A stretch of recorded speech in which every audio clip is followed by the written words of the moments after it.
আগমন করে বেঈমানদের মুনাফিকদের জাহান্নামীদের জানটা বাইর করার জন্য আজরাইল দুনিয়ার মধ্যে আসে না। বাবারা শুনে নেন, এবার যখন রূহটা ধরবে আজরাইল এবার চাইবে আমার মওলা আমার আপনজনদের দেখবেন ইমানদার চারিদিকে টালুমালু তাকাইবে, তাকায় আপনজনদের যখন দেখা হয়ে যাবে ইমানদার আসানের সঙ্গে হাসতে হাসতে মিসকে হাসতে হাসতে ইমানদার জানটা বাইর হয়ে যাবে। দেখবেন একটা শুধু খেসুনি দেবে বা চোখ দুটি একটু তাকাইবে বা মুখটা একটু বেঁকা করবে। এত আসানে আমার আল্লাহ পাক ওই মৃত্যুটাকে তার জানটা বাইর করার জন্য আল্লাহ পাক নির্দেশ দিবে আজরাইল সাল্লামকে। আর আজরাইল সাল্লাম এত সুন্দর ভাবে তার জানটা বাইর করে নিয়ে যাবে, সেই যন্ত্রণা কিন্তু কিয়ামত পর্যন্ত তাও ওই গায়ের মধ্যে থাকবে। জয় বলো আল্লাহু আকবার। মায়ের বুকে দুধ খাইতে খাইতে সন্তান যেমনি ঘুমায়া যায় ঠিক এমনি রূহটা বাইর হবে, তারপরও দেহ থেকে যন্ত্রণা যাবে না, তারপরও দেহ থেকে যন্ত্রণা যাবে না। ও মুসলমান শুনে না, গভীর মনোযোগ। মুসা আলাইহিস সালামের একটা ঘটনা আমার মনে পড়ে গেল।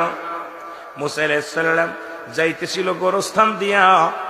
এ মুসলমান শুনে নাও, হঠাৎ গোরস্থান থেকে উঠলেন একজন, উঠাইলেন, জিগায় ও ভাই তুমি কোথায় আছো, জান্নাতে না জাহান্নামে? কয় জান্নাতের মধ্যে। কত বছর মারা গেছো? কয় 50 বছর বা 500 বছর কবরে শুয়ে আছি।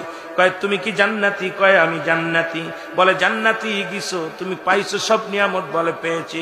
তবে শুনে নাও, আজ থেকে একদিন নয় দুদিন নয় এতটা বছর হয়ে গেছে আমার মৃত্যু যন্ত্রণা আজরাইল আলাইহিস সালাম আমার রূহটা বাইর করেছিল, ওই যন্ত্রণা এখনো আমার গা থেকে যায় নাই। বলে আপনার মৃত্যুটা হয়েছিল কেমনে, আপনি কি জানেননি? কয় আমি শুনেছি আমার মৃত্যুটা হয়েছিল মায়ের বুকে দুধ খাইতে খাইতে সন্তান যেমনি ঘুমায়া যায়, এত আসানে আমার মৃত্যু হয়েছে।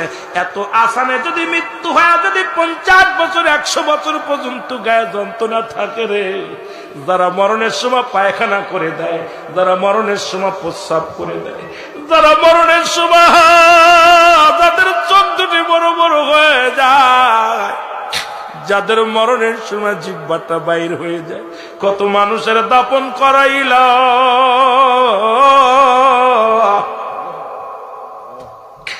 কত মানুষের কাপন পরাইলা।